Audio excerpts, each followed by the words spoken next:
Bueno, estamos en marcha. Muy bienvenida, Consuelo García Tamarit, doctora en Educación y Tecnología y directora del Máster en Innovación Educativa de UNIR. Muchísimas gracias por prestarte a hacer esta pequeña entrevista que queremos que sea parte de los contenidos de esta asignatura. Así que nada, bienvenida, muchísimas gracias. Nada, encantada. Bueno, tenemos por delante, Consuelo, una serie de preguntas con las que queremos ilustrar un poquito este tema. Y bueno, como especialista en innovación educativa, nos gustaría saber si consideras que los entornos de enseñanza superior son propensos o no para innovar, si son más o menos que otros, si se innova más que, por ejemplo, en primaria o menos. ¿Cuál es un poco el parecer que tienes al respecto? Bueno, en general, en la educación superior hay ciertas resistencias digamos, a los cambios desde el punto de vista metodológico. Entre otras cosas, por la inercia de la mayoría de los docentes universitarios a considerar las clases magistrales como el eje fundamental pues, de la enseñanza, ¿no? Entonces, bueno, pues digamos, en la propia identidad del docente universitario está una consideración pues eso, de su conocimiento, de su manera de dar las clases y su tipología, ¿no? Y sus clases magistrales como digo, como el eje fundamental del aprendizaje de los estudiantes. Y eso, bueno, pues evidentemente genera ciertas resistencias a los cambios, ¿no? Y es cierto que, bueno, pues en los centros educativos, en primaria sobre todo, y ya poco a poco en secundaria, existe una mayor conciencia de los cambios porque muchas veces, digamos, tienen unas necesidades de atraer la atención de los estudiantes, de vincularlos con sus realidades, de trabajar bien las tecnologías que tanto están presentes pues en la educación, ¿no? Bueno, perdón, en la juventud, ¿no? Por Claro. tanto, pues los cambios sí se están produciendo, digamos, a mayor velocidad en educación primaria y en secundaria. Y bueno, pues en educación superior poco a poco van entrando. Yo creo que hay ya iniciativas interesantes, pero como digo, yo creo que hasta ahora hay más resistencias en la universidad. Claro, porque tendrá que ver también con el perfil del profesorado, claro, que tiende a ser un profesorado más joven cada vez en las etapas anteriores. Mm. Y bueno, en definitiva, podemos pensar entonces que terminará heredando la universidad a los estudiantes de esas etapas primarias y por tanto se verá obligada Sí. a emplear esas metodologías. Sí, absolutamente. Quiero decir, en la medida en que los jóvenes, pues las generaciones, ¿no? Los millennials, la generación Z, etcétera, van entrando en la universidad, bueno, pues se van encontrando cada vez más unas diferencias, ¿no? Desde el punto de vista de cómo han ido trabajando en muchos centros educativos y lo que encuentran en la universidad, y hay mucha distancia. Entonces, yo creo que la universidad tiene que también bueno, pues actualizarse desde el punto de vista metodológico sin perder su esencia, sin perder su rigor, sin perder su exigencia, por supuesto, pero cambiando e involucrando a los estudiantes de otra manera en su proceso de aprendizaje. Claro, claro, claro, entiendo. Y bueno, ¿crees, Consuelo, que existe una relación directa entre innovación educativa y tecnologías de la información y la comunicación? Yo no diría que existe una relación directa. Yo creo que la innovación es mucho más que la tecnología. La tecnología es un medio para muchísimas cosas, ¿no? Y entonces, pues es un medio para que podemos utilizar los docentes para plantear estrategias didácticas diferentes, ¿no? Pero también se pueden hacer estrategias didácticas sin uso de tecnología. Es decir, que la innovación, como digo, no está directamente relacionada. Entonces, la tecnología tiene que estar al servicio de la pedagogía, al servicio de los procesos Ujú. de enseñanza-aprendizaje. Pero es verdad que nos ayuda muchísimo y podemos hacer muchas más cosas, ¿no? Hay muchísimas aplicaciones, muchas herramientas. Para mí la clave de la innovación es, bueno, digamos que hay dos elementos fundamentales. Uno es la creatividad y la actitud del docente y otro es la estrategia de cambio, ¿no? El proceso de cambio y de mejora que es mucho más allá de una acción concreta, individual, Claro, ¿no? Entonces, claro, pues sí, efectivamente la tecnología está ahí, pero tiene que estar al servicio de claro. un propósito, ¿no? Y de una metodología y de Ujú. un modelo didáctico. Ajá. O sea que tendríamos un poquito que llamar la atención a esas personas que de manera a veces descuidada dicen Google Classroom como estrategia para... Bueno, Google Classroom es un recurso, no sería aquí una estrategia, la estrategia la pongo yo y puedo no utilizar esa herramienta. Efectivamente, efectivamente. Ese es un enfoque erróneo, ¿no? Porque pones a la herramienta, a la tecnología, como si fuera el artífice del cambio. Y no sería la primera vez que se utilizan tecnologías y, sin embargo, pues el fracaso está ahí. O pensar que simplemente el hecho de poner una tablet en un aula va a generar mejores aprendizajes, no necesariamente. Igual acaba siendo un distractor porque no has hecho un buen planteamiento didáctico. Ujú. Entonces, primero hay que pensar realmente cuáles son tus objetivos de enseñanza, después hay que pensar qué metodología vas a emplear, cómo vas a evaluar a los estudiantes, ¿no? Y finalmente dices, bueno, ¿y qué tipo de tecnología necesito o qué me puede apoyar en este Claro, proceso, ¿no? claro. Digamos que la tecnología, pues como es un recurso, como hemos tenido otros recursos y ahora tenemos este, es uno más, muy completo, muy versátil, muy amplio, muy atractivo, pero un medio. Eso es evidente, sí. Exacto. La tecnología, entonces, por resumir esta, por sintetizar, sacar un titular, ¿no? Que se dice de esta Sí, pregunta, sería no convertir la tecnología en un fin, sino entenderla como un medio, que es lo que es, ¿no? sí, Bueno, correcto. entonces, bueno, ¿y qué características de una institución educativa superior innovadora destacarías? Para que una institución la podamos considerar innovadora, ¿qué crees que debería tener? ¿Qué quitarías? ¿Qué añadirías? Bueno, a ver, es Pregunta difícil, complicada lo la sé, lo sé. pregunta, ¿eh? Yo creo que hay, digamos, hay varias cosas. Lo más importante desde mi punto de vista son las personas. Es decir, en este caso, nosotros, los docentes, tenemos que tener una actitud muy abierta también al cambio, ¿no?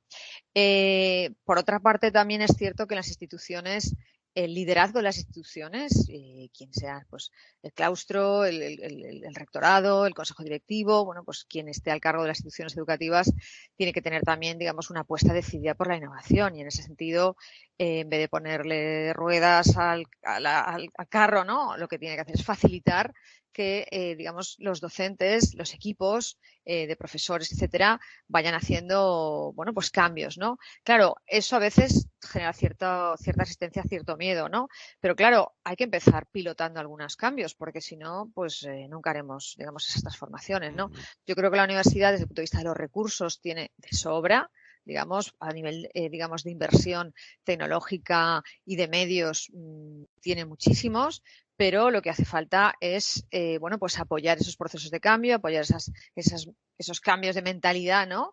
Y luego, pues, trabajar también mucho en equipo, ¿no? Porque, como digo, pues, un profesor paracaidista, tanto en una institución superior como una institución media, bueno, pues puede hacer pequeños cambios, ¿no? Pero realmente no va a tener un impacto a nivel institucional si no hay un equipo, hay una estrategia, hay un proyecto, hay todo un proceso, ¿no? que apoya a ese cambio, ese desarrollo. Entonces, bueno, pues lo que hay que pensar es que detrás, como digo, de la innovación, lo que hay son personas con una visión determinada, ¿no? Con una visión y con una ilusión también, ¿no? Por mejorar y por ayudar a los estudiantes en su proceso de aprendizaje. Ajá, de acuerdo. O sea, cuestión de liderazgo fundamental. Si no hay un apoyo Fundamental. desde arriba, los profesores poco van a poder hacer en ese sentido. Así que bueno, a ver si eso se convierte en una realidad. Y bueno, en ese sentido, ¿cuáles son las resistencias que suelen ser más comunes, por ejemplo, en una facultad, ¿no? A la hora de decir, bueno, vamos a innovar, tenemos la infraestructura en principio o podríamos conseguirla con Mm. una relativa facilidad. Eh, Sí, a ver, las resistencias son de distinto tipo, ¿no? En primer lugar, muchas veces es un tema de zona de confort, ¿no? Todos nos acostumbramos también a dar nuestro conocimiento, a impartirlo de una determinada manera y cambiar es un esfuerzo. En segundo lugar, muchas veces en las instituciones de educación superior se prioriza los resultados de investigación sobre los resultados de aprendizaje, ¿no? Entonces, la docencia parece que es como, bueno, algo más, cuando debería ser, es la esencia de la universidad, compartir el conocimiento, distribuirlo y ampliarlo, y evidentemente la investigación también, ¿no? Entonces, a Ujú, veces hay, digamos, ciertos desequilibrios en algunas instituciones universitarias y, claro, los docentes al final priorizan aquello que les prioriza la universidad. claro. En tercer lugar, muchas veces no se hacen planteamientos de cambio y de innovación, digamos, bien reflexionados, ¿no? Cuando hablamos de investigación acción fundamentada, por ejemplo, estamos hablando de que pues cualquiera de nosotros, cuando queramos hacer un cambio, tenemos que leer, profundizar, planificar, implementar, recoger datos, analizar, valorar. Si hacemos cambios, no conllevan ningún efecto o incluso a veces puede llegar a ser contraproducente porque no ha estado bien planificado, lo que nos va a generar es un fracaso que nos va a hacer mucho más escépticos y van a decir, buah, esto de la innovación educativa pues es una tontería, ¿no? O aquí realmente lo que hace falta es que los chicos estudien más, ¿no? Claro, Entonces, muchas veces hay una falta de, digamos, de reflexión sobre, como digo, sobre el cambio, ¿no? Es como si queremos cambiar el sistema de evaluación, pues tendremos que primero, pues plantearnos cómo lo vamos a hacer, eh, revisar toda la información que pueda haber al respecto, ¿no? claro. Y eso también, bueno, pues pueden ser resistencias que nos podemos encontrar. Es decir, cualquier cambio que no ha llevado, digamos, ningún efecto o ningún impacto o que incluso ha podido ser contraproducente genera una resistencia mucho mayor para el siguiente cambio. Y Claro. eso hay que tener cuidado. Sí, a mí me ha llamado la atención en ese sentido, al comprobar los rankings famosos que hay, ¿no? De universidades, etcétera, que los rankings por innovación, las clasificaciones de las universidades innovadoras, son, generalmente se apoyan en criterios bibliométricos. Cuánto ha publicado alguien sobre innovación, pero no se comprueba cuánto se ha aplicado esa innovación en la propia universidad o cuántas patentes se han publicado, pero no luego la transferencia de eso, ¿no? Entonces, Claro, la implementación dentro de la propia universidad y la transferencia de esa innovación, a mí me parece a veces una incógnita, porque los rankings claro. se fijan en cuántas publicaciones, que es lo que decías, ¿no? Nos piden publicar mucho para considerarnos profesores de calidad. Es un poco a veces Sí, contradictorio, ¿no? sí, efectivamente. Y luego, claro, innovación es un término muy amplio. Si hablamos de Claro, innovación educativa, que claro, es más que innovación docente, ¿vale? exacto, Que es más que innovación metodológica, porque es un planteamiento exacto. mucho más global, pues sí, claro, mirar la innovación de una institución educativa por el número de publicaciones que tiene es mirar la calidad de investigación de esa universidad, pero no la calidad de innovación de esa universidad desde el punto de vista educativo. Claro. Claro, son dos cosas distintas, pero al final, bueno, pues los conceptos se mezclan mucho Ujú.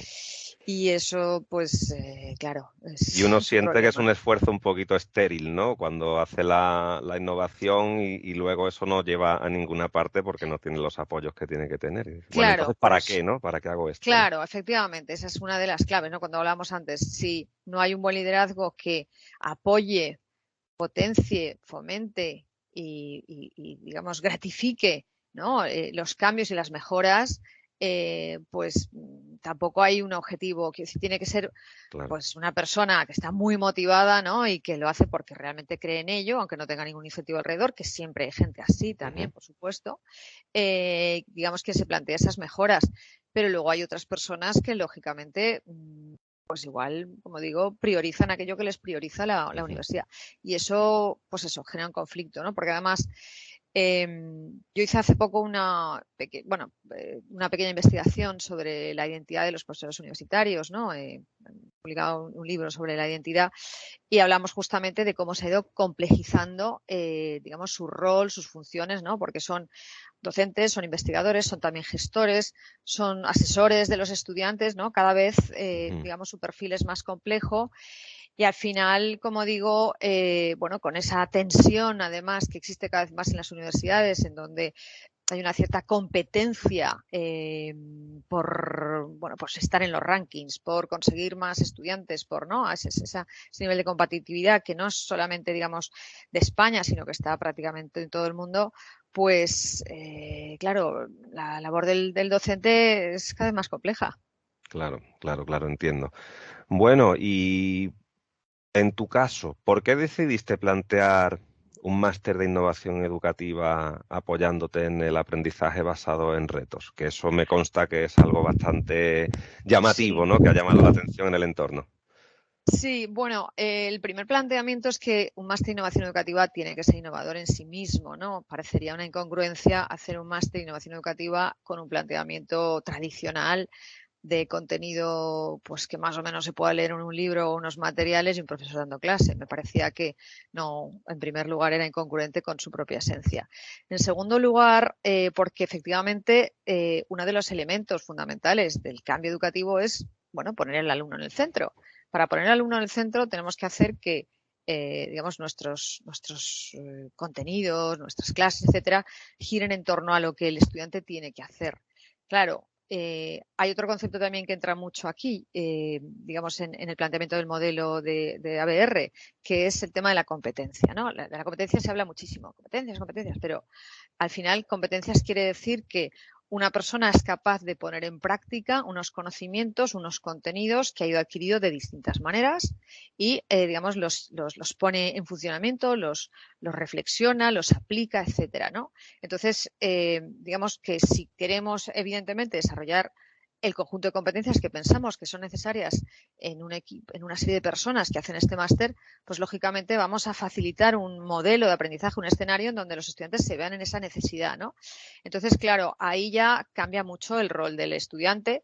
Tiene que ser un rol mucho más activo, mucho más proactivo, mucho más autónomo, mucho más independiente y también mucho más colaborativo, porque la aprendizaje basado en retos, pues parte, digamos, de una pregunta esencial, algo que se podrían encontrar en su realidad profesional y parte de algo que tienen que elaborar para, digamos, resolver esa pregunta esencial, ¿no? Y además lo tienen que hacer en equipo, y además tienen que consensuarlo, y además tienen que buscar información sobre ello. Claro, es mucho más abierto. De hecho, pues a veces hay estudiantes que dicen, si yo quiero volver al modelo antiguo, que me resulta mucho más fácil estudiar de codos unos contenidos y volcarlos después a un examen y punto y se acabó, ¿no?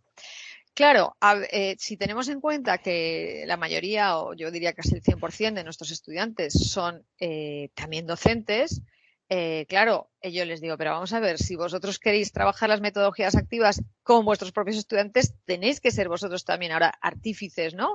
Y Y actores experimentarlas. principales y experimentarlas en vuestra propia Claro, carne, ¿no? claro. Entonces, si no lo conoces tú y lo has vivido tú, es muy difícil también que lo cambies, ¿no? Y bueno, me parecía también que el aprendizaje basado en retos, como digo, atendía muy bien a los fundamentos, digamos, del máster y a las competencias que se tenían que desarrollar. Y bueno, ese es uno de Claro. los motivos fundamentales, sí. O sea que tendría que haber también innovación discente. Sí, claro. Salir de la zona de confort el estudiante universitario. Efectivamente, el estudiante universitario. Y esa es, si hablamos de los retos de esta metodología, tanto en el máster, el primer reto evidentemente tenía que ver con el cambio de modelo para los docentes, ¿no? Que tenemos que modificar nuestra manera de enseñar, pues ya no son solamente clases tradicionales, hacemos labores de tutoría para orientar a los alumnos y que nos digan qué problemas tienen y les explicamos por dónde ir, sin darles las respuestas, pero así abriéndoles a más preguntas o haciéndoles más reflexiones, o que ellos compartan, digamos, sus ideas con nosotros y nosotros hacemos de asesores, de orientadores, pero no de instructores al uso.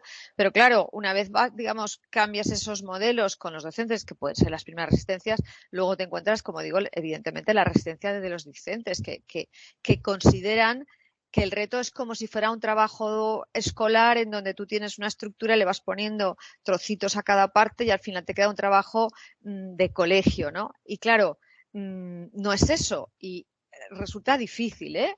Para los propios profesores, independientemente de dónde estén trabajando y de la edad que tengan o del país de procedencia, a todos les resulta, digamos, complicado. Tienen que hacer también un cambio, como dices tú, de innovación en el discente. Efectivamente. Pues eso sí que es un gran reto, me parece a mí. A ver si es posible conseguirlo. Y bueno, tuviste que superar resistencias concretas para. ¿Quién te decía eso es una locura? No puedes hacer un máster con retos. Pues tengo que reconocer que en la UNIR no he tenido resistencias, he tenido bastantes apoyos. Eso me lo creo. Sí, he tenido muchos apoyos. En primer lugar, a ver, cuando realizas una memoria verificada, tú explicas más o menos lo que vas a hacer, pero a ver, ANECA es congruente en el sentido de que si tú explicas bien las cosas, la comisión que valora lo ve adecuado. Es decir, tampoco la ANECA no es que esté en contra de los cambios, lo que quiere es asegurar la calidad del programa que tú estás planteando y que efectivamente se consiguen ese desarrollo de esas competencias y esa adquisición de esos conocimientos con los planteamientos que tú utilizas, ¿no? Pero como digo, si eres coherente no hay ningún problema. Y a continuación, sí también tengo que decir que desde la Facultad de Educación, así como desde el Vicerrectorado, etcétera, etcétera, al revés, es decir, la UNIR poco a poco está intentando cada vez innovar más, va apoyando las distintas iniciativas de equipos docentes, de direcciones, de programas, etcétera, para ir cada vez mejorando e integrando nuevos planteamientos, ¿no?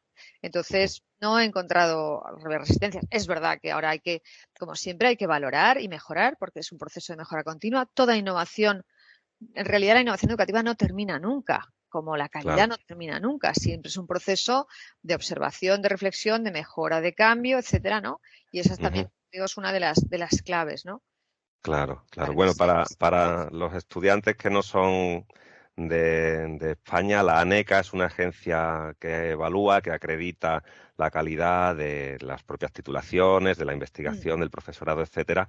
Y bueno, hay que cumplir una serie de parámetros si estamos en el terreno de las enseñanzas formales y oficiales, ¿no? Efectivamente. Sí, la ANECA Eh, depende además del Ministerio de Educación, es exacto, decir, que es una agencia efectivamente. oficial, sí. Sí, sí, para nosotros es el ojo de Sauron que todo lo mira, que todo lo Sí, observa exactamente, exactamente. y tenemos que estar muy, muy pendientes de ella.